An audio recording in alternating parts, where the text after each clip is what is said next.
বাংলাদেশের ভয়াবহ বন্যা, সর্বকালের শ্রেষ্ঠ বন্যা বাংলাদেশে। ৭০ লক্ষ মানুষ পানিবন্দী, হা করে বাড়ছে পানি, হাহাকার করছে দক্ষিণবঙ্গ। কেউ একটু জায়গার খোঁজে, কেউ একটু আশ্রয়ের খোঁজে, আবার কেউ খাবারে খুঁজছে দেখ বিদেক। একটু পানির জন্য চিৎকার করছে অনেকেই। শিশু, বৃদ্ধ, অন্তঃসত্ত্বা মহিলা জীবন নির্বিচ্ছিন্ন।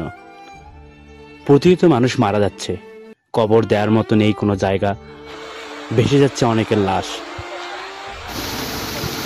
একদিকে নেই আশ্রয়, অন্যদিকে খাবার, নেই বিশুদ্ধ পানি।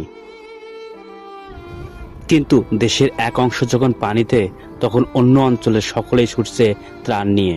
ছাত্র, কৃষক, দিনমজুর দাঁড়ে দাঁড়ে ঘুরছে ত্রাণের জন্য, দিনরাত পরিশ্রম করে যাচ্ছে ত্রাণের জন্য।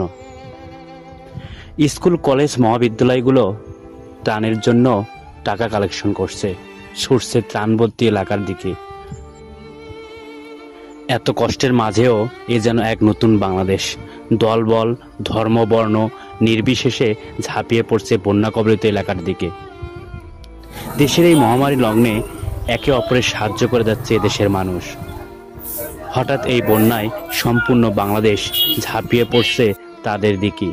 কেউ ছুটছে কাপড় নিয়ে, কেউ চাল, কেউ ডাল, কেউ বা শুকনো খাবার, কেউ বা বিশুদ্ধ পানি। অনেকেই হাঁটছে হাসপাতালের দিকে, মেডিকেলগুলোতে। এ যেন এক নতুন বাংলাদেশ, এ যেন এক স্বাধীন বাংলাদেশ। বাংলাদেশের বর্তমানে ৭০ লক্ষ মানুষ পানিবন্দী অবস্থায় হাহাকার করছে তাদের জীবন।